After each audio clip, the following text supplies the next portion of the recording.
Olá, queridos alunos. Um bom dia, uma boa tarde, uma boa noite para você, dependendo aí do horário que você esteja vendo esta videoaula. Faz um tempinho que a gente não grava aqui no canal, mas estaremos retomando o nosso projeto aqui do Seminário Sorocaba. Um beijo aí no coração dos alunos do Seminário Teológico Vinde. Estarão acompanhando com a apostila esta aula, que eu gostaria que vocês entendessem que será divididas aí em duas partes, né? Estaremos aí com Jeremias, Isaías, Jeremias, Lamentações e depois Daniel e Ezequiel, para que o vídeo não fique muito extenso e você possa ter um tempinho maior para dedicar a estudar. Voltando aí já na introdução, sabemos aqui que na época dos profetas, eles denunciavam, na época dos reis de Israel, os pecados que também são os mesmos de hoje. Profanar contra Deus, adorando outros deuses, né? Fazer aquilo que não agradava o coração do Senhor. E nós vemos aí relatos de profetas literários, que são aqueles que deixam o seu legado, nós temos aí na Bíblia, os livros escritos, e também havia os profetas não literários. Profetizavam em nome do Senhor, mas não deixaram aí um legado por escrito. Não tem o registro. Aqui, biblicamente, é como um livro, como é Isaías, Jeremias. E quem faz essa divisão de profetas maiores e menores foi o bispo Agostinho de Hipona. Ele era um teólogo, filósofo, estudioso da palavra, que nasceu em 1354, foi até 430 depois de Cristo, e faz aí essa divisão, o que não torna menos importante os profetas menores, porque todos os livros, amados, foram inspirados pelo Espírito Santo. Então, eles têm igual valor. A Bíblia em si, só, totalmente, cada página, ela tem igual valor. Então, nós não podemos relacionar. Isaías é um livro maior do que o livro de Oséias. Então, ele tem um peso maior. Não. Você vai aprender que é inspiração do Espírito Santo. Então, não podemos fazer esse tipo de comparativo, digamos assim. E aí lá na frente vamos estar estudando profetas menores, né? Oséias, Joel, Amós, Obadia, Jonas, Miqueias, Naum, Abacuque, Sofonias, Ageu, Zacarias e Malaquias. Será a próxima matéria aí após profetas maiores. Profeta, né? No hebraico, Nabi, aquele que declara uma mensagem de Deus, ou seja, Deus escolheu o profeta. Que Deus, amados, é como se o profeta sentisse aquilo que Deus estava sentindo. O coração de Deus era comunicado ao coração do profeta. Deus falava com o profeta aquilo que ele sentia. E muitas das vezes a gente vai estar lendo a Bíblia e vai ver passagens em que a gente vê o sofrimento do profeta como se ele sentisse aquilo que Deus sente, a decepção que Deus tem com o ser humano, né? E no grego, o profeta, aquele que fala sobre aquilo que está por vir adiante, é uma revelação. Deus fala o que vai acontecer. A gente vai ver isso no livro de Jeremias, quando Jeremias alerta aí referente ao cativeiro babilônio, né? Então, o que estará por vir, como muitos alertaram. Então, eles veem profeta como aquele que revela o futuro, né? Inspirado por Deus, comunica aos leitores e ouvintes. Hoje nós temos a Bíblia comunicado, livros de profetas maiores e menores, a nós leitores assíduos, acredito aí da Bíblia, né? Esperamos que sejamos, né, amados? E os ouvintes da palavra, que até hoje, desde Gênesis, desde que a Bíblia foi inspirada pelo Espírito Santo, nós temos os livros desde Gênesis a Apocalipse, para que nós venhamos aí conhecer, sermos ouvintes. O profeta então sentiu que Deus estava sentindo, comunicava aí o seu coração. Eu vou pedir para vocês terem um pouquinho de paciência hoje, porque eu estarei lendo alguns versículos e aí eu gostaria que vocês acompanhassem na Bíblia, é o tempo de eu estar abrindo aqui. Vamos ler lá Oséias 4, no versículo 6 diz assim: O meu povo está sendo destruído porque lhe falta conhecimento. Porquanto rejeitastes o conhecimento, também te rejeitarei, para que não sejas sacerdote diante de mim, visto que te esqueceste da lei dos, do teu Deus, também eu me esquecerei dos teus filhos. Olha só, né, amados, essa passagem, né? O povo está sendo destruído por falta de conhecimento. Será que ainda estamos sendo destruídos por falta de conhecimento? Claro, isso acontece nos dias de hoje. Né? Rejeitamos a palavra de Deus muitas das vezes, não temos tempo para o Senhor. E aí pagamos um alto preço depois, né? Não tem como a gente ser instituído sacerdote. Ah, somos servos do Deus Altíssimo, mas não lemos a palavra do Senhor. Temos que repensar o nosso conceito, né? De cristão. Estou falando de cristão aqui, para que o Senhor venha nos reconhecer. Então, Deus falava aquilo que ele sentia em seu coração. E aqui a gente vai ter uma passagem referente a isso. Período exílico foi um período muito importante para o povo de Israel. Para quem não conhece, o período exílico, cativeiro da Babilônia, depois de tantas tentativas, né, do povo ser fiel a Deus, mesmo assim o povo se vira as costas ao Senhor. Nós vamos estar falando referente à adoração um pouco mais para frente. E acaba entristecendo o coração de Deus. Então, lá em Ezequiel, eu vou estar entrando um pouquinho mais detalhado sobre a adoração que era feita. Então, nós vamos ter o exílio, aí nós temos o período pré-exílico, exílico e pós-exílico. Então, nós vamos ter alguns profetas aí, conforme descrito, que vão estar aí profetizando, dependendo de cada período, né? Cada período aí da história, nós vamos ver esses profetas em ação. Amados, eu não sei se vocês já perceberam, quando fala ali, ó, Amós, José e Joel escreveram para o reino norte, Isaías, né, Miqueias, entre outros, para o reino de Judá.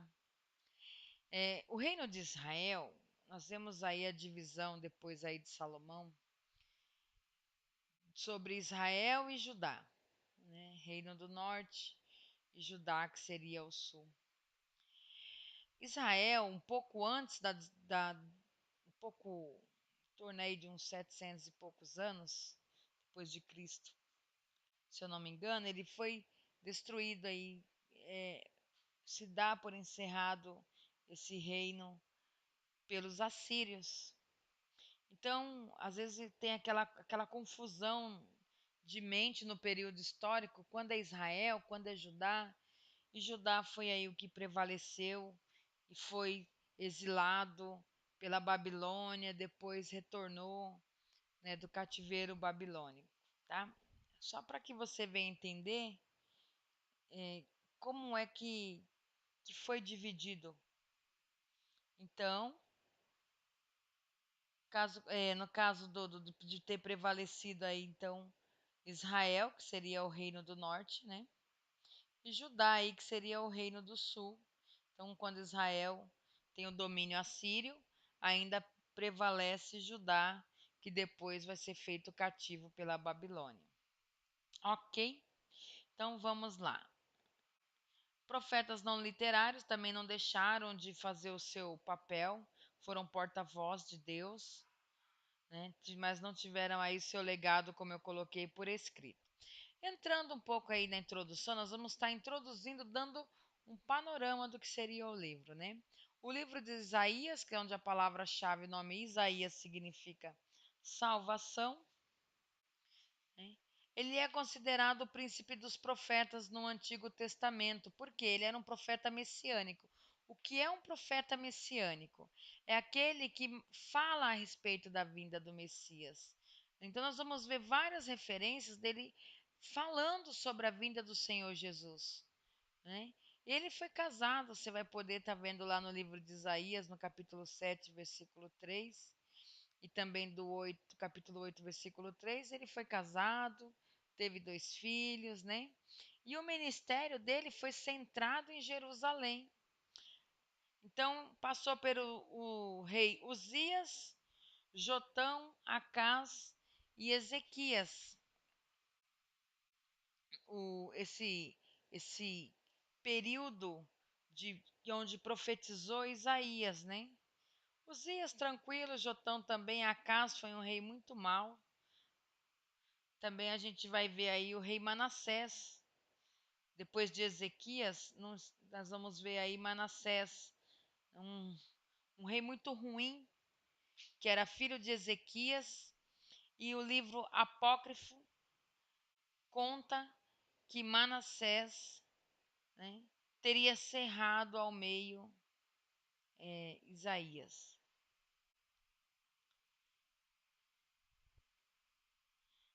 Amados, pare para pensar. Uma pessoa que serra outra ao meio. Imagina quanta maldade esse rei não fez. Eu gostaria que você abrisse.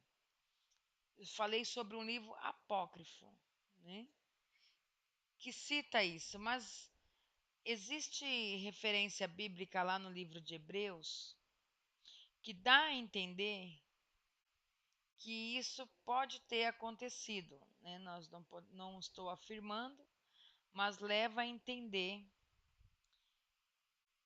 Lá em Hebreus 11:37 diz assim: foram apedrejados e tentados, foram cerrados ao meio, morreram a fio da espada, andaram vestidos de peles de ovelhas e de cabras, necessitados, aflitos e maltratados. Olha só como que era o ministério profético. Apedrejados, tentados, cerrados ao meio. Cerrados, isso significa que mais que um foi cerrado ao meio. Então, ser profeta não é muito fácil. As pessoas hoje em dia acham bonito, né? Ministério profético. Mas eu gostaria que você entendesse que espiritualmente há um preço a ser pago. E glória a Deus pelos profetas do Senhor nessa terra.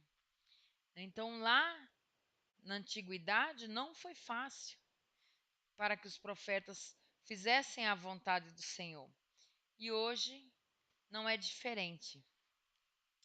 O livro de Isaías ele é considerado uma Bíblia em miniatura, devido aos seus 66 capítulos, né? Então, do capítulo 1 ao 39, o Antigo Testamento, então, ele enfatiza o que? O julgamento, o caráter de correção, indicação do pecado do povo e dos líderes da nação de Israel.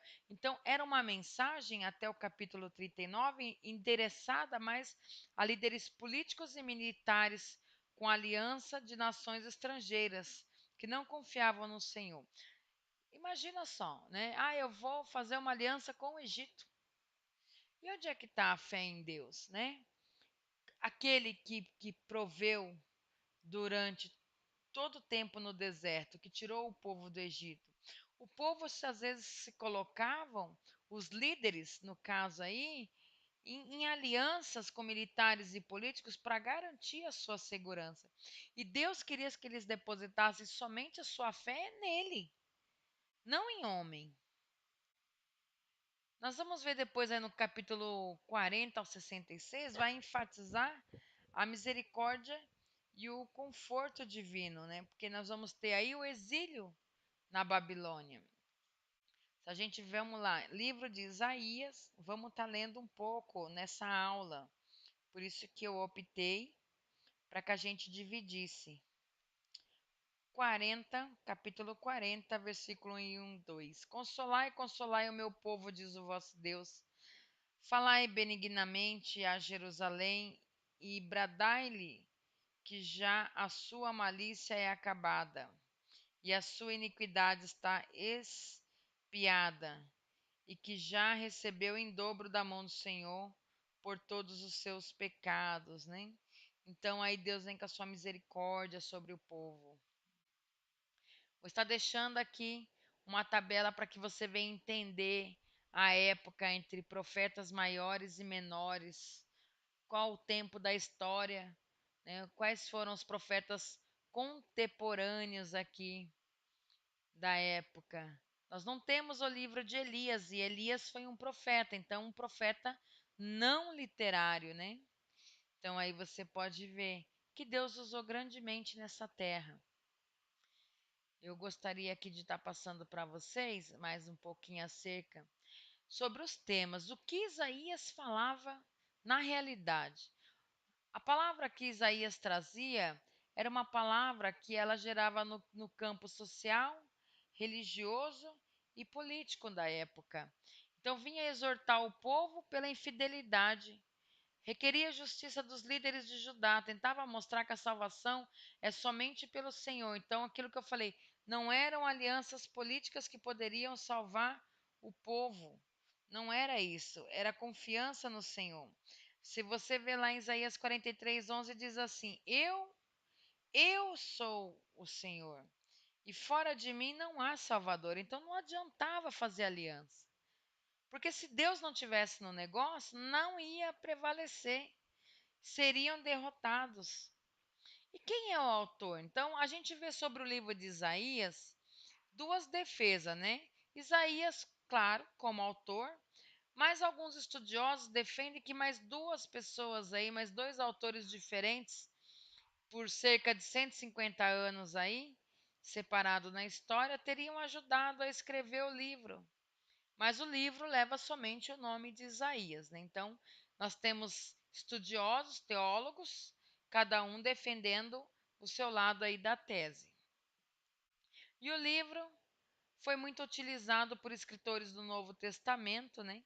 Nós vamos ver aí sobre a vinda de João Batista, quando fala lá em Isaías 40, vou estar abrindo aqui, versículo 3 ao 5.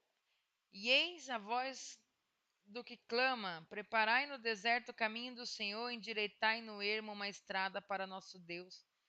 Todo vale será levantado e será abatido todo monte e todo outeiro, e o terreno acidentado será nivelado, e o que é escabroso aplanado. A glória do Senhor será revelada, se revela a toda a carne juntamente, verá, pois a boca do Senhor disse. Olha só, que lindo, né? Vai falar sobre a encarnação de Cristo. Se você pegar Isaías 7,14, vamos abrir aqui. Um pouquinho de paciência, que eu quero que você faça esses comparativos. Portanto, Senhor, mesmo vos dará um sinal. Eis que uma virgem conceberá e dará à luz a um filho, e será o seu nome Emanuel. Então aqui está falando sobre a vinda do Messias, de forma divina, uma virgem que conceberá, lá no Isaías capítulo 7. Se nós formos lá em Mateus, vamos lá no livro de Mateus, capítulo 1, versículo 22 e 23, vai dizer assim: Ora, tudo isso aconteceu para que se cumprisse o que fora dito da parte do Senhor pelo profeta. Da parte do Senhor pelo profeta, então se cumpriu. Eis que a virgem conceberá e dará à luz um filho, que será chamado Emanuel, que traduzido é Deus conosco. Olha só que lindo, né? Se confirmando aí a profecia da boca de Isaías aqui no livro de Mateus. E assim nós vamos ver sucessivamente. Você esteja lendo aí os demais versículos, é muito importante para ver como que Deus usava os profetas antigamente. Então, Santo de Israel, né? Você vai ver a palavra com ênfase. ênfase à santidade do Senhor no livro, mas também as ofensas de Israel contra Deus. A gente consegue enxergar isso aí no livro de Isaías. Redentor, né? Javé é o redentor de Israel. Javé é Jeová. Tem uma referência em Êxodo para que você possa estar lendo. Então, a escatologia do reino ele vai vai estar abrangendo no livro de Isaías, com ênfase no reino futuro de Israel, centrado em Jerusalém. 33, 22 aí, vamos lá, Isaías, capítulo 33, versículo 22.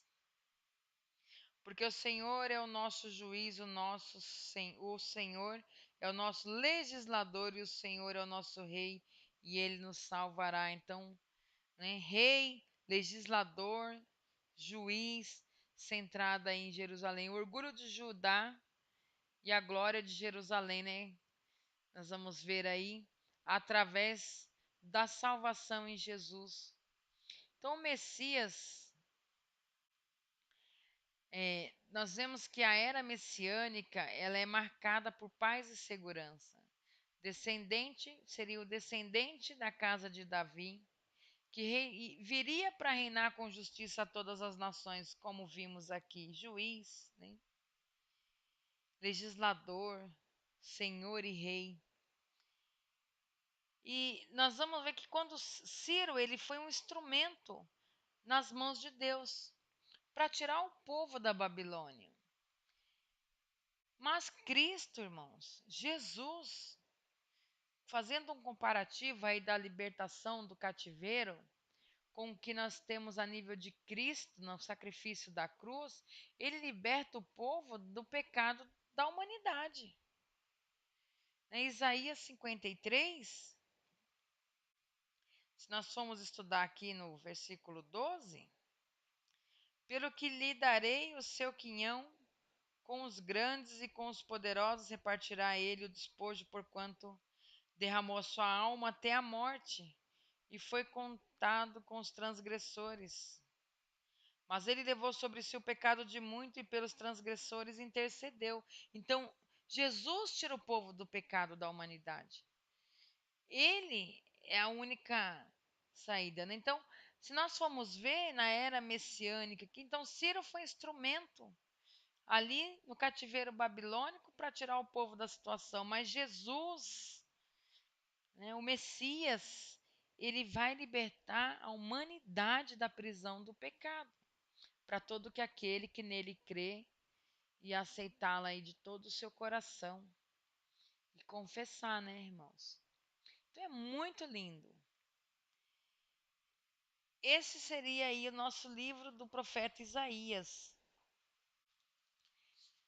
onde nós vamos ver essas citações. Eu estou aqui folhando para ver se tem mais alguma citação que eu gostaria de passar para vocês aqui a respeito, então, aí de Jeremias, né?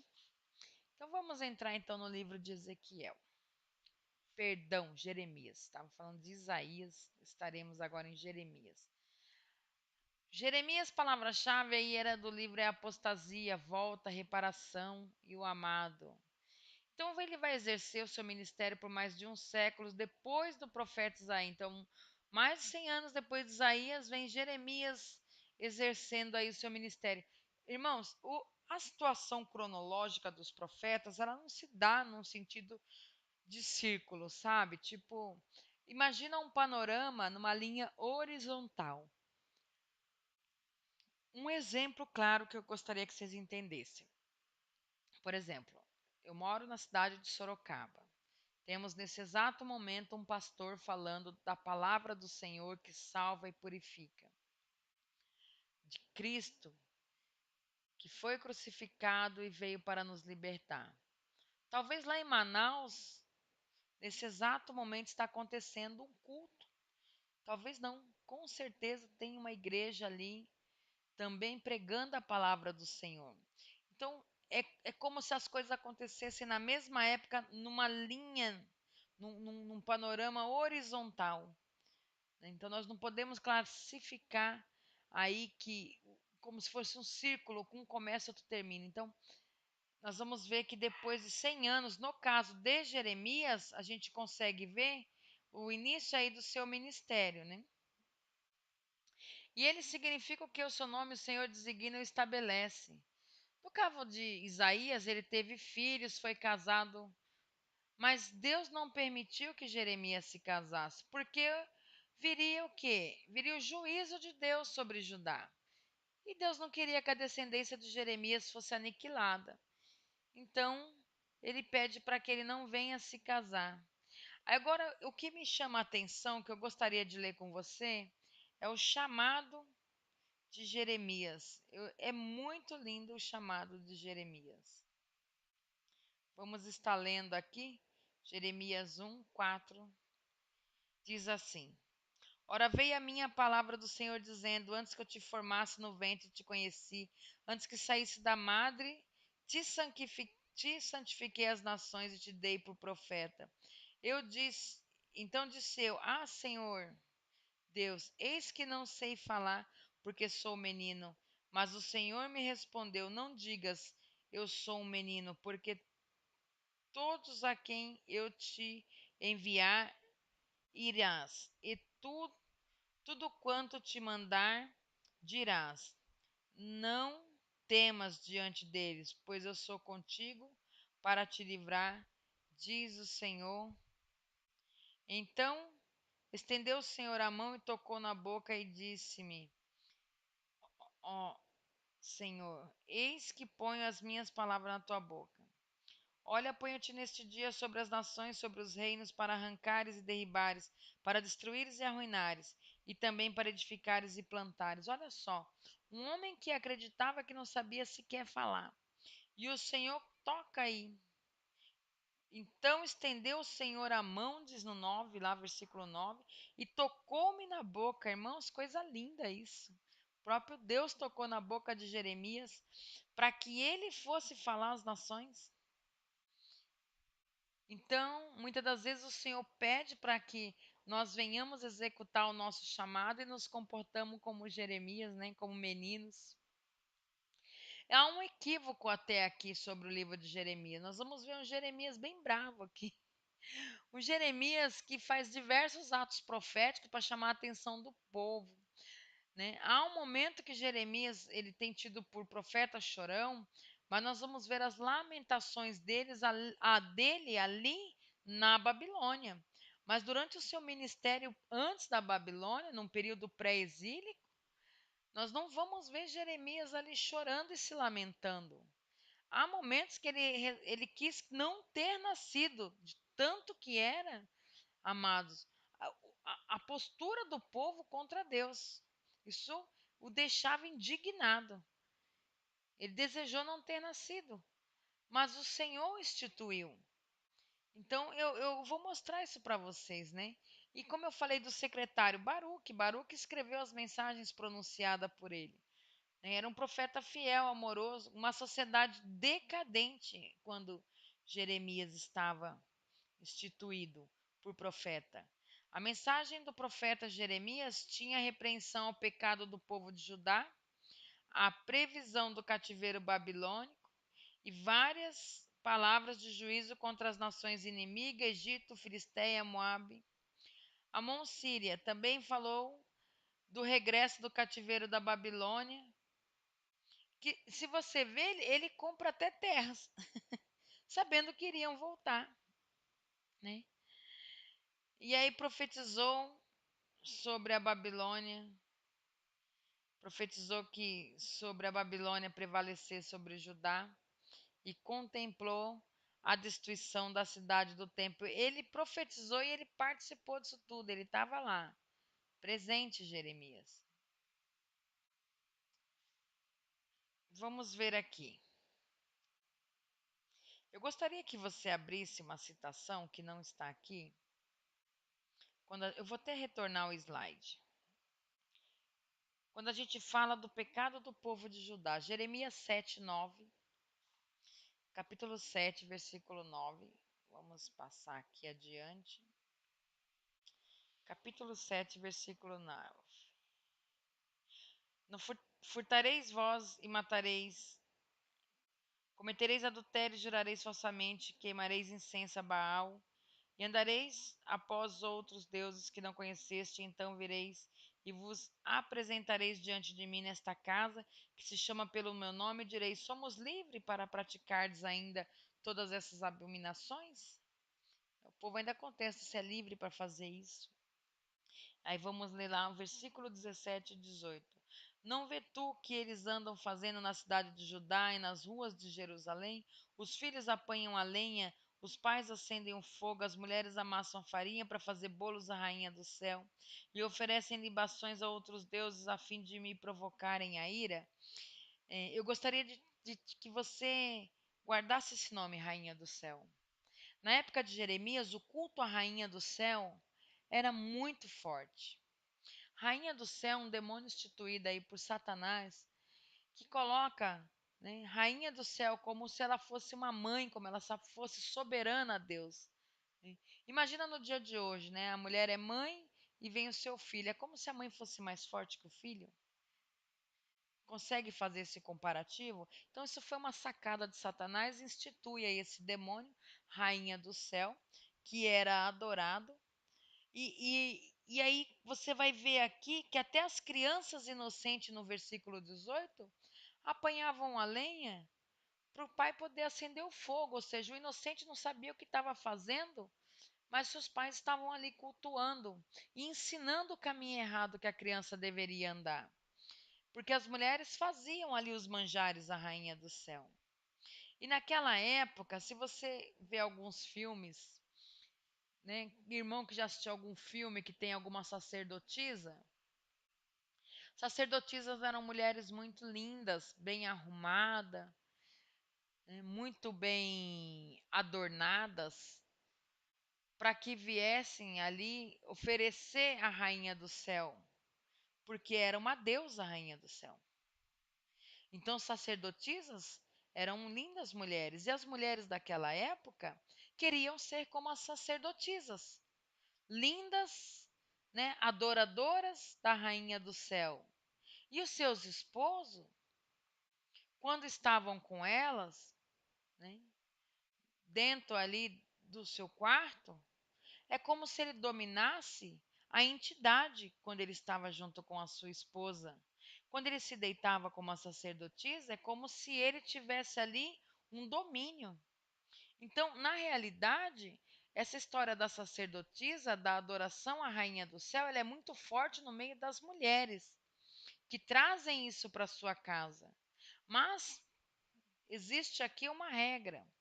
Para que elas adorassem a rainha do céu, elas deveriam ser autorizadas também pelos seus esposos.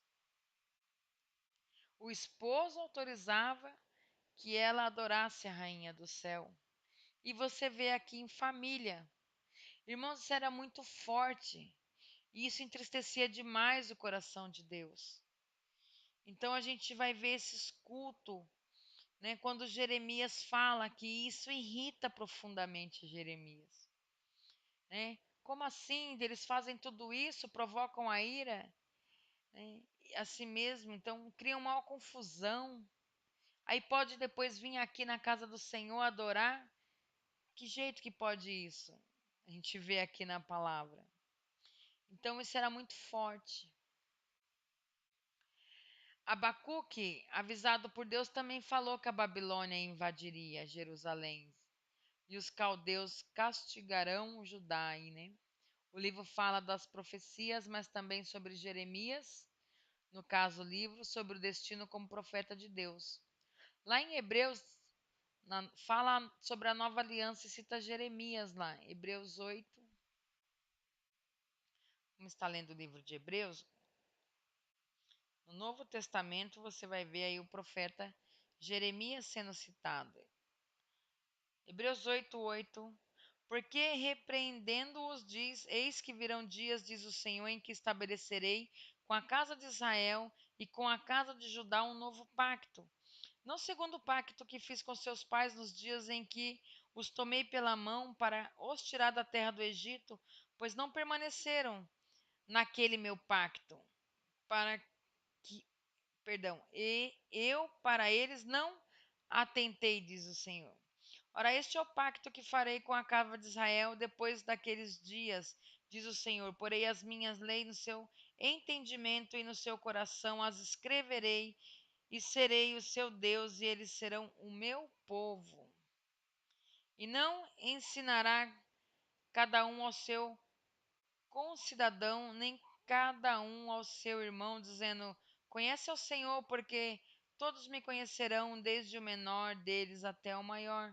Porque serei misericordioso para com as suas iniquidades, e de seus pecados não me lembrarei mais, dizendo: Novo pacto ele tornou antiquado o primeiro, e o que se torna antiquado e envelhece perto está de desaparecer. Então a gente vai ver aqui que essa nova aliança instituída, ela é no coração, não é como a aliança nas leis, né, instituída ali através de escritos, né? O Senhor estabelece a nova aliança no coração e aí não haverá pecado, não haverá mais iniquidade.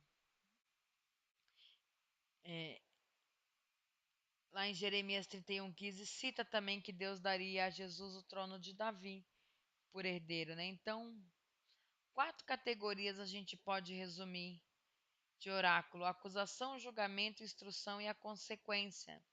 O que era um oráculo? Locais onde se buscava a resposta acerca do futuro, né? Onde tinham os videntes, dito assim hoje, muito propriamente. Então, nós temos aí 4 categorias aí no livro.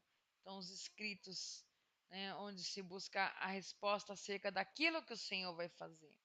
E o período da acusação, o povo rejeita ao Senhor para adorar outros deuses.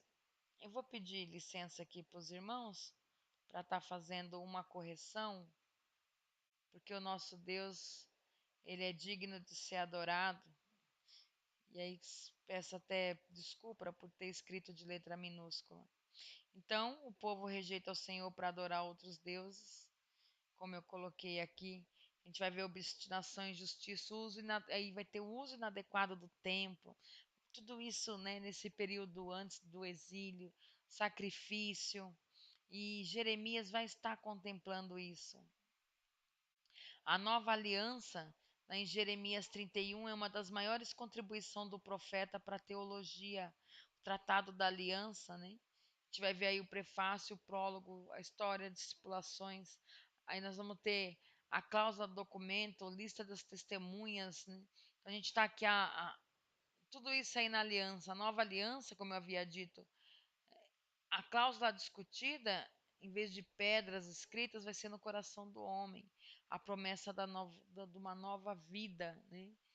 Que estabelece, através da raiz de Davi, a promessa, em Jesus Cristo.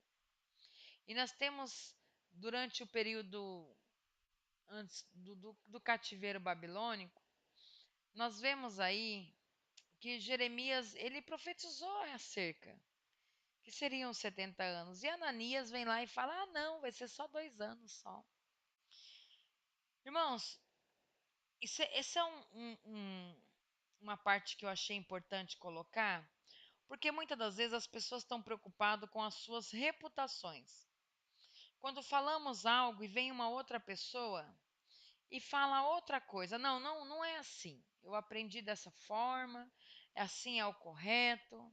Muitas das vezes, até nos altares do Senhor, dentro das igrejas, nós vemos pessoas humildes sendo um instrumento do Senhor, usada divinamente pelo Espírito Santo. E nós não sabemos muitas das vezes discernir o que é carne e o que é o Espírito. Irmãos, diploma só serve para o homem aqui na terra. Devemos estudar, devemos buscar conhecimento da parte do Senhor, conhecimento secular para as nossas vidas no cotidiano, para ganhar o nosso pão, né? Mas isso não nos faz melhor que um ser humano mais simples, que muitas das vezes viveu em décadas atrás com maior dificuldade e não teve a mesma oportunidade de estar estudando como estamos hoje. Muitos até não alfabetizados. E às vezes, o que acontece? Esse profeta simples entra na igreja e profetiza. E aí talvez possa vir alguém com um pouco mais de conhecimento, né, que pode não estar sendo usado também pelo Espírito Santo de Deus, e falar algo que contradiz aquilo que foi dito pelo primeiro profeta. eu estou trazendo para o tempo de hoje para que você entenda a situação de Ananias e Jeremias. Então, como seria o comportamento hoje? Acredito que no caso dessa pessoa mais simples, eu acredito que muitas das vezes a pessoa somente há de se calar. Mas muitas das vezes a pessoa mais culta, não imagina, é a minha reputação, como assim? Como que isso vai ficar? E às vezes nós, como seres humanos, estamos preocupados naquilo que é para o homem. Mas olha só no caso de Jeremias, que interessante. Quando Ananias profetiza 2 anos do cativeiro, ele se preocupou não com a reputação dele de profeta, mas como o povo iria digerir aquela mensagem, como isso ia repercutir, como o povo ia se comportar diante de Deus. Porque quando você tem um castigo que dura menos, você pega o seu filho, muitas das vezes, né, nós que somos pais, e vocês que não são pais e são filhos, já passaram por isso, comete um erro e às vezes é chamado oralmente pelos pais e corrigido e não adianta, comete o mesmo erro e vem um castigo. Ah, hoje você não vai jogar o videogame, né? Hoje você não vai brincar com um coleguinha. E muitas das vezes a criança vai falar o que? Ah, é só hoje que eu não vou brincar mesmo, então amanhã eu faço de novo. Mas se o pai aplica um castigo um pouco maior, não, você vai ficar uma semana sem brincar com um coleguinha, você vai ficar uma semana sem o videogame. Estou trazendo para o dia de hoje, tá? Sem o celular, não é assim? Então isso aí já começa, opa, eu tenho que me corrigir. Porque, né, quem sabe meu pai se arrepende e me perdoa. E eu acredito aqui, essa mesma comparação, 2 anos são pouco, passa rápido. O povo ia voltar e adorar outros deuses de novo. Mas 70 anos era o período necessário para a correção, né? Para que cessasse as adorações a Baal. Então, o que preocupou seria como o povo iria receber a mensagem, não como era a reputação do profeta. Porque o profeta Jeremias sabia da vida que ele tinha com Deus, ele não estava preocupado com o que iam dizer, com o que iam falar. E, infelizmente, hoje, muitas das vezes, nós, como cristãos, ficamos nos preocupando com esses pormenores. E não é isso que Deus quer que a gente faça. Então, não perca seu tempo com essas meninice, né? Meninice, como costumo aprender na minha igreja com os meus pastores, né? Deixa para lá, põe na mão do Senhor e segue adiante. Então foi o que ele fez, se preocupou com a repercussão e não aí com aquilo que era reputação, né?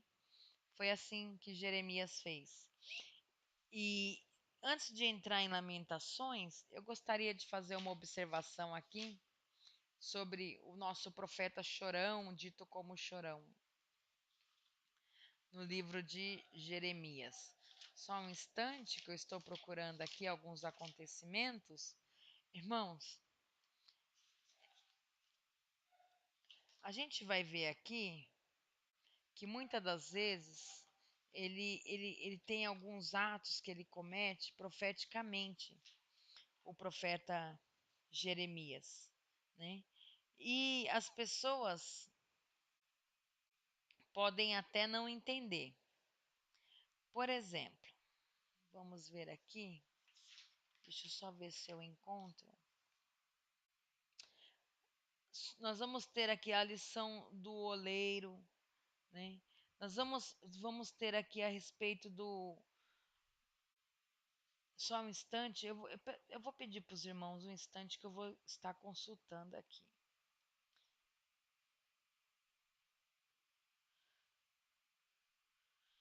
Perdão aí pela falha, amados. É que são várias páginas aqui que eu estou folheando ao mesmo tempo. Então, olha só como é que é.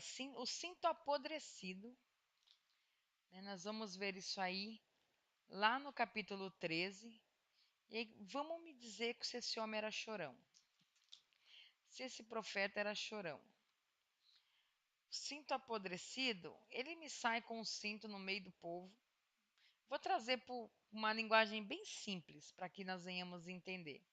e fala, ó, isso aqui é como se isso aqui são, fosse as pessoas ali.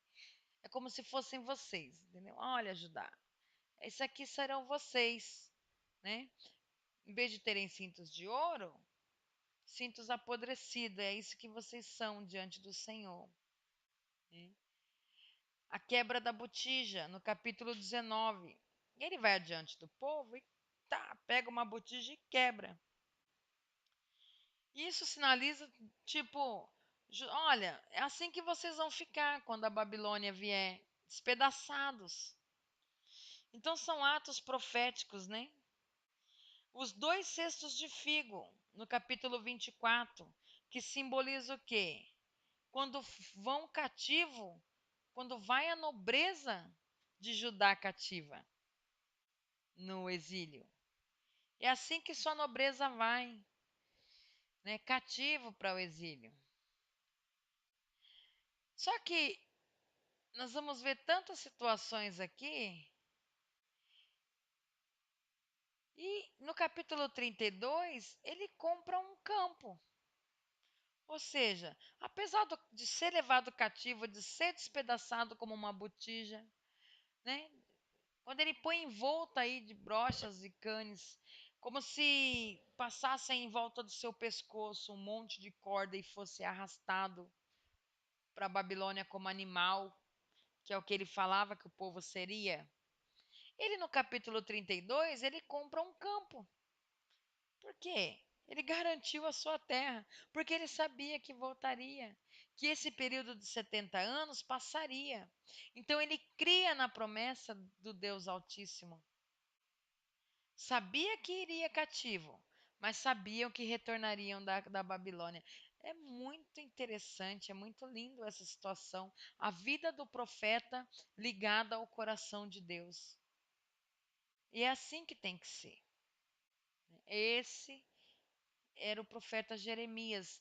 E aí nós vamos ver Lamentações, onde lá no cativeiro ele vai escrever o livro. Não cita o autor o livro de Lamentações, mas pelas evidências vemos que a autoria se dá a Jeremias.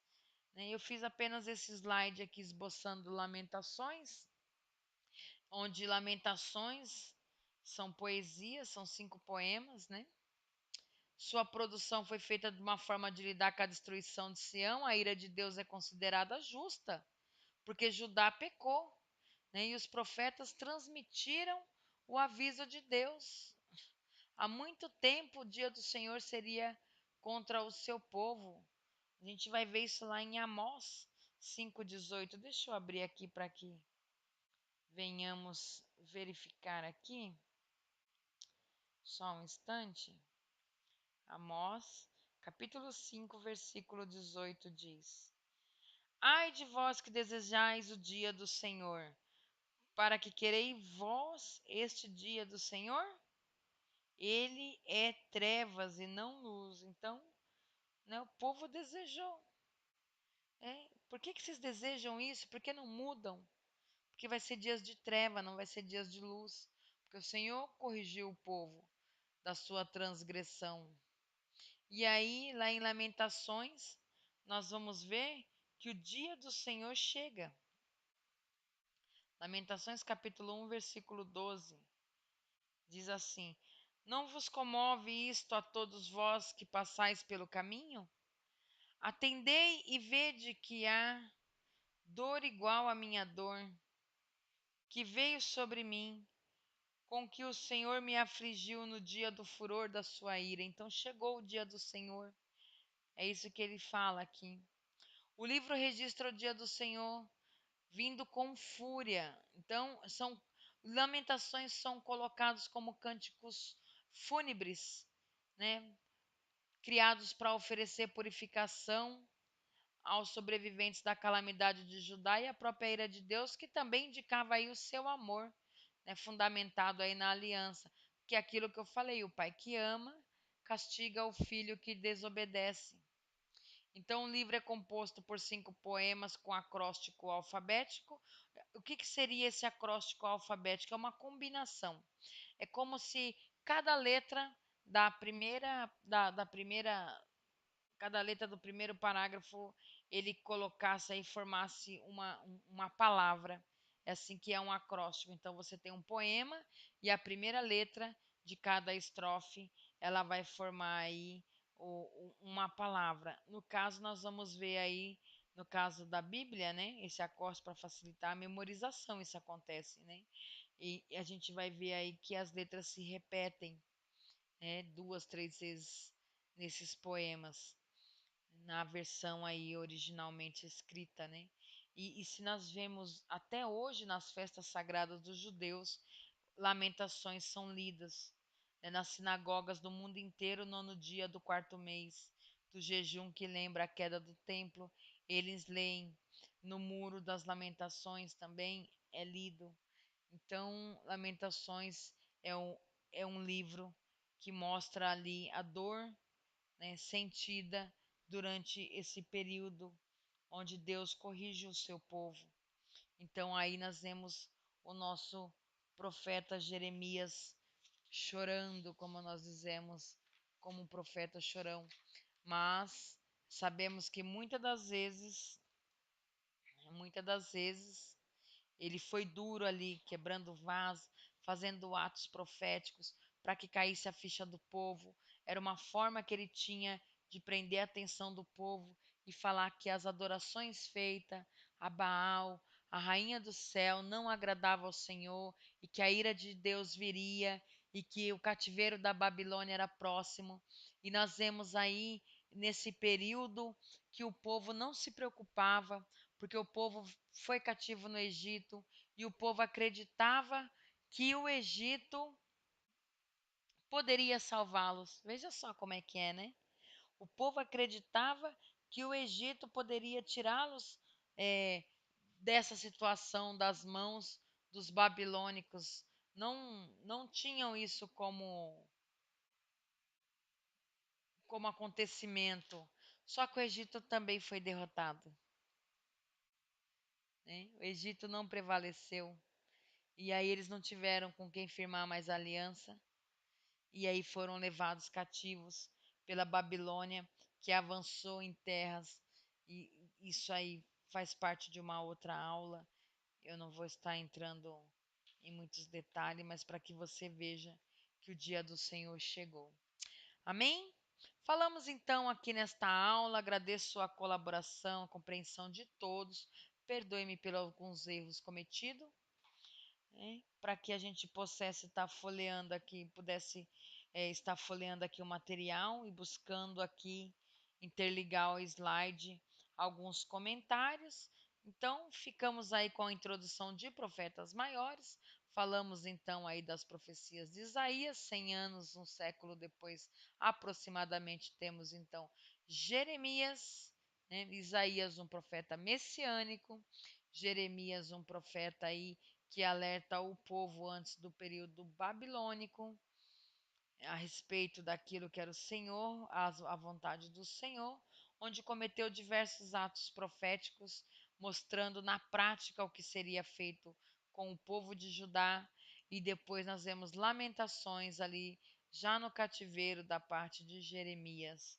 Um beijo para todos, a paz do Senhor Jesus, e até a parte B da próxima aula, não perca, sobre Daniel e o profeta Ezequiel. Um beijo para todos.